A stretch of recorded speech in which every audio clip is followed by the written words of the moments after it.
Imagine you are 19 years old, and you have forgotten what it feels like to be safe. Not dramatically unsafe, not the kind of unsafe that announces itself with violence and noise, the quiet kind. The kind that lives in the space between having enough and not having enough, where every morning begins with the calculation of survival, and every night ends with the same calculation unresolved.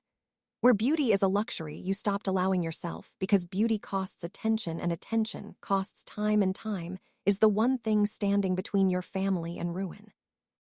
You go into the forest because you have to, not because you want to, not because you are brave or adventurous or seeking something, because there is nothing left to eat and the forest is where the food is and you are the only one willing to go there.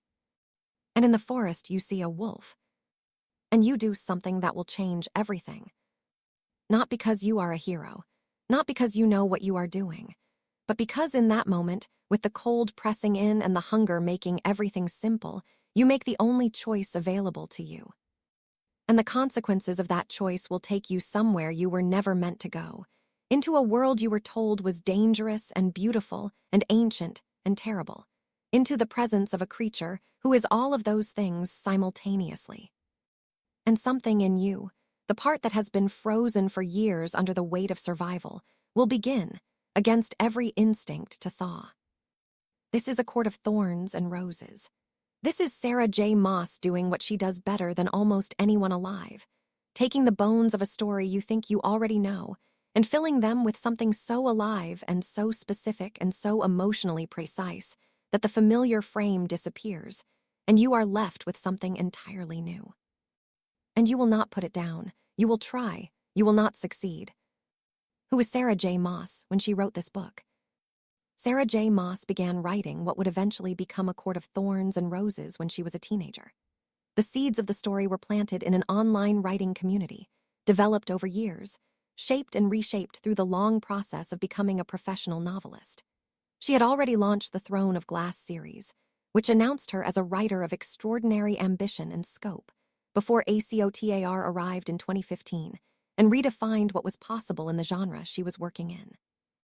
She grew up in New York City, studied creative writing, and came of age as a reader and a writer during the explosion of young adult fantasy that produced some of the most commercially successful and culturally significant fiction of the early 21st century. But Maas was always reaching towards something more complex, more sensory, more willing to inhabit the full spectrum of human experience, including the parts that young adult conventions typically soften or omit. ACOTAR was her declaration of that reach. It is a book that takes the Beauty and the Beast myth, one of the oldest, most resonant, most psychologically rich fairy tales in the Western tradition, and interrogates it, not dismantles it, not subverts it for the sake of subversion, interrogates it, asks what it actually means to be held somewhere against your will and find beauty in the captor, asks what it costs a person to open after they have been closed for years, asks what power looks like when it is also desire, and what desire looks like when it is also danger. She answered those questions with a world of such texture and color and physical specificity that readers did not just read it. They moved into it. They hung curtains. They stayed. Let us enter the world of the book. The world Maas builds is Prythian, a land of fairies that exists alongside the human world, separated by a vast wall built to keep the two apart. The fairies of Prythian are not the small, sweet, luminous creatures of children's stories. They are ancient. They are powerful in ways that make human strength look like candlelight next to a bonfire. They are beautiful with the kind of beauty that has edges, the kind that cuts you if you reach for it without care. Prythian is divided into courts, each ruled by a high lord and defined by a season or a quality. The spring court, where most of our story unfolds, is all green light and blooming things and an underlying wrongness. Because something has gone wrong with Prythian, something old and dark that is unraveling the magic that holds the world in order, and the spring court sits at the center of it. Into this world comes Fëyr Archerin, dragged from the human lands after killing a wolf in the forest, a wolf that was, as the ancient law demands terrible consequences for, a fairy in disguise. The High Lord of the Spring Court, Tamlin, takes her, not cruelly, but without asking, Because the law is the law and the consequences are the consequences, and what Feyre wants has very little standing in a world that operates on rules older than her civilization. Tamlin is masked. Literally, he and his court wear masks they cannot remove, part of a curse that Moss reveals slowly, with tremendous patience and skill. The mask is not just physical. It is the book's central symbol from the first moment we encounter it. A face that cannot be fully seen. A person who can be perceived but not entirely known. The specific intimacy and the specific barrier of loving someone whose full face you have never seen. His emissary is Lucien, red-haired and sharp-tongued and damaged in ways that make him immediately compelling. A fairy who has suffered, who carries that suffering with a kind of bitter elegance, and who watches Feyre with eyes that are always calculating and occasionally, unexpectedly, warm. And the estate itself, Tamlin's home in the Spring Court, is one of the great settings in contemporary fantasy. Moss describes it with the attention of someone who has walked every room, who knows exactly which windows catch the afternoon light and which corridors are cold, and what the garden looks and smells like at different hours of the day. It is a place that becomes, over the course of the book, something the reader inhabits as surely as Feyre does. A gilded cage, yes, but gilded in ways that are genuinely beautiful rather than merely ironic. Now we go to the heart of it. The central question of A Court of Thorns and Roses is one that the Beauty and the Beast myth has always been asking, but rarely answering with full honesty.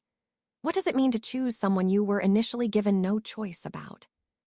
Feyre arrives in the Spring Court without consent. She is not asked. She is taken, according to law, and she resents it with everything she has. She does not perform gratitude. She does not soften quickly. She is angry in the specific, legitimate, unromantic way of someone whose freedom has been removed, and Moss honors that anger completely. Feyre's resistance is not an obstacle to the romance. It is part of its foundation. Because the relationship that develops between her and Tamlin is built, slowly and honestly, on the gradual replacement of compulsion with genuine choice. And that replacement is the work of the entire book. Tamlin is carrying something enormous. The curse that masks his face is one manifestation of a larger darkness. Amarantha, a powerful and sadistic fairy ruler who has enslaved Prythian's high lords, diminished their power, turned the world Tamlin loves into something diminished and frightened and wrong. He cannot tell Feyre about it. The curse forbids it. He can only be present with her, honest in his feeling if not in his explanation, and wait for something he cannot control. The slow build of feeling between them is one of the most carefully constructed elements of the book. Moss does not rush it. She earns every degree of warmth between them, every shared meal, every moment in the library, every lesson in reading that becomes something else, every night that pulls them closer with the specific gravity of two people in proximity who are trying very hard not to fall and falling anyway. And then the book breaks open into something else entirely. Into darkness and sacrifice, and a trial that asks Feyre to do things she does not know if she is capable of. And the question of whether she is capable of them, whether any of us are capable of what love ultimately requires, becomes the emotional engine of the final act. Moss writes, with the sure hand of someone who has thought very hard about what heroism actually looks like in a body that is afraid. That courage was not the absence of fear, but the decision that something else was more important. Feyre is terrified for most of the book's climax. She proceeds anyway, not because she has stopped being afraid, but because she has found something that matters more than her fear. That is not a small thing. That is the whole book. Let us talk about what this book is really saying. The first great theme is the thaw of the self. Feyre begins the book frozen, not emotionally dramatic, practically frozen. She has contracted herself to the minimum required for survival. She has given up painting, given up beauty, given up the parts of herself that do not contribute directly to keeping her family alive. She has made herself useful and stopped allowing herself to be anything else. Spring Court, for all that it is a captivity, is also the first place in years where Feyre is not responsible for everyone's survival, where she is not the one standing between her family and ruin, where someone else is feeding her and housing her and asking nothing in return except initially that she stay. And into that space, the space of not being solely responsible, something begins to return. The painter. the person who notices the light, the woman who wants things beyond bread and warmth. Moss is writing about the specific thaw that happens when a person who has been in survival mode for too long is finally, unexpectedly, given permission to want again. The spring court is not just a setting. It is a condition. It is what happens when the pressure lifts. And what happens is that Feyre becomes, gradually and beautifully, more herself. The second great theme is the relationship between beauty and danger.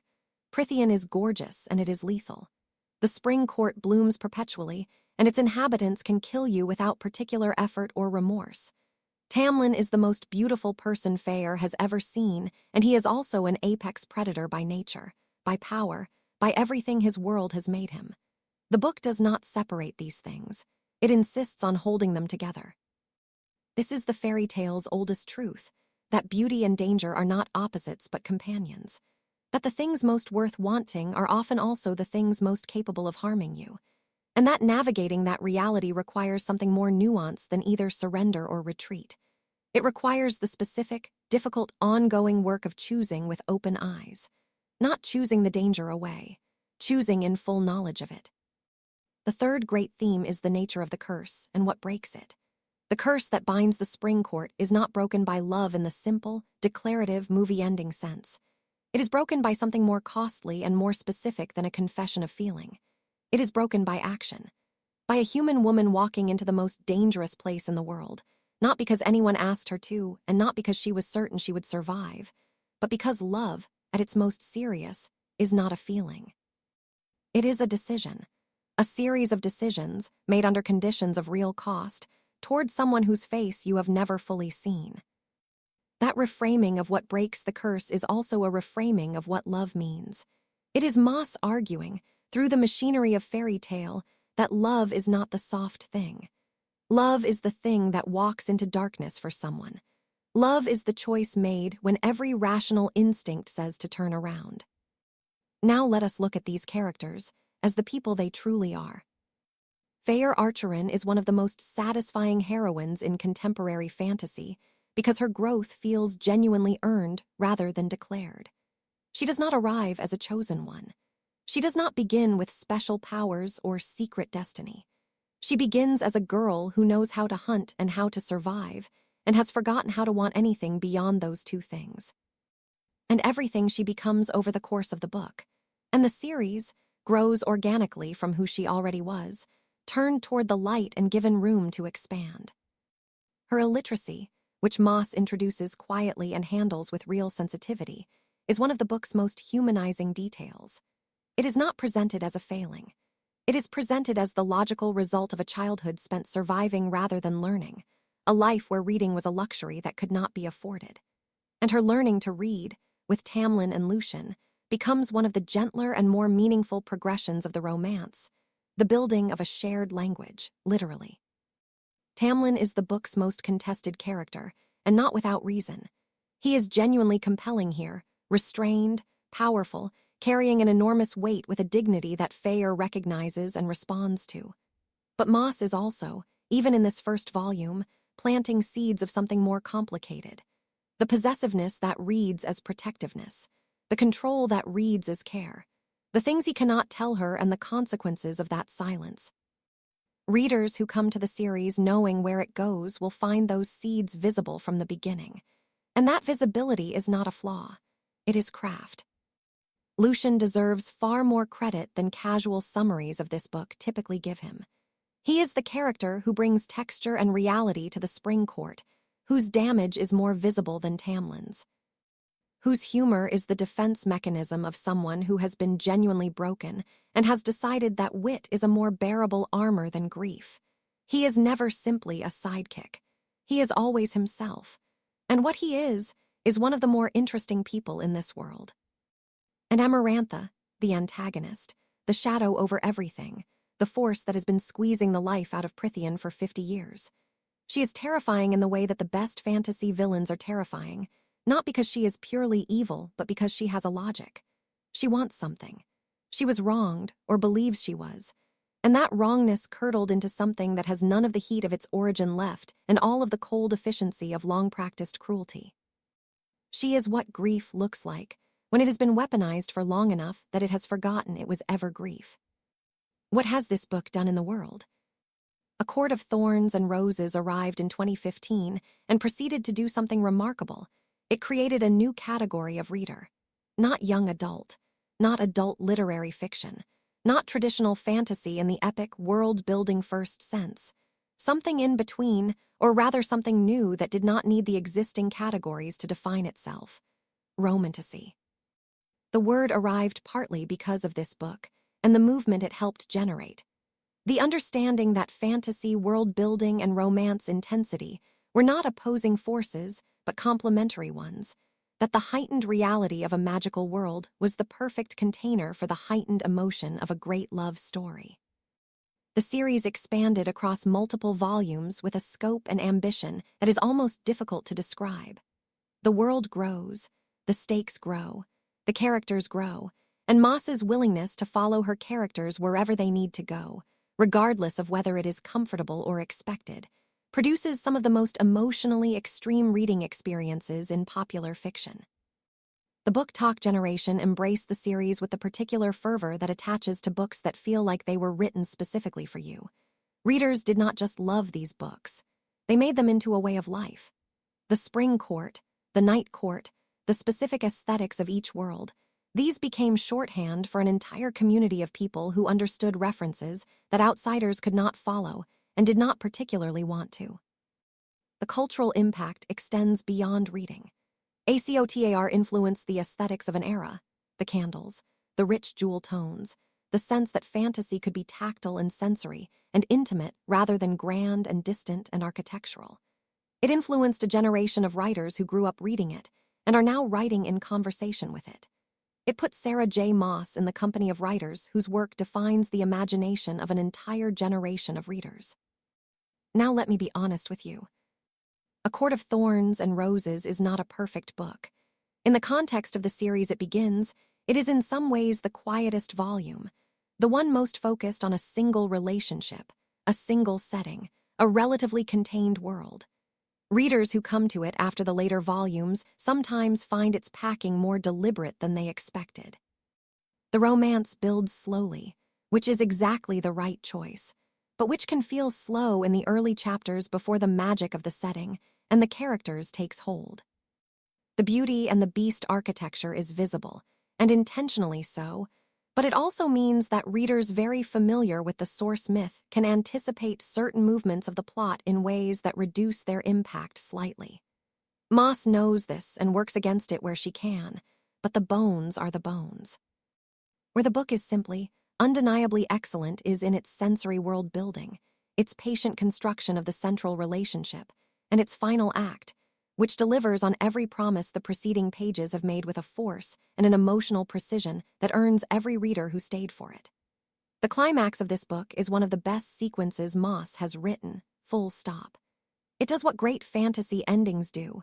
It makes the personal mythic without losing the personal. Who should read this book? Anyone who loves fantasy and has not yet discovered that it can also be this emotionally precise.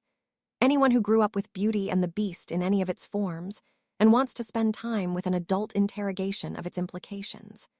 Anyone who wants a book that will make them feel the specific pleasure of a world so fully realized that leaving it at the end of a reading session feels like a small loss. Anyone who is ready for a series that will become, over its full length, one of the more extreme emotional experiences available in contemporary fiction. Read it if you are ready to be pulled somewhere new and kept there longer than you planned. Read it if you want romance that is built rather than declared, desire that arrives with the weight of genuine risk attached to it. Read it if you have been in survival mode for too long and want to remember what it feels like to want something beyond survival. We reach the end. Sarah J. Maas wrote A Court of Thorns and Roses as a love letter to the stories that shaped her and a declaration of intent about the kind of stories she was going to tell. Not safe stories, not small ones. Stories that take the full measure of what it means to be a person, afraid and wanting and capable of more than you know, until the moment the more is required of you. Faye Archeron begins the book as someone who has made herself as small as possible in order to survive. She ends it as someone who has walked into the darkest place in the world and walked back out, not unchanged, not unscathed, but alive and more herself than when she went in. That is the arc the fairy tale always promised, but Moss delivers it without the softening, without the magical transformation that bypasses the cost, without the prince who arrives to make the sacrifice unnecessary. Feyre makes her own choices. She pays her own prices. She earns her own ending. And the ending is not a conclusion. It is a beginning. The world is larger than this book. The story is larger than this book. What you have just read is the first page of something that will ask more of you, more investment, more feeling, more willingness to go to places that are not comfortable or reassuring or safe. But that is what the best stories have always asked. Go in, stay in.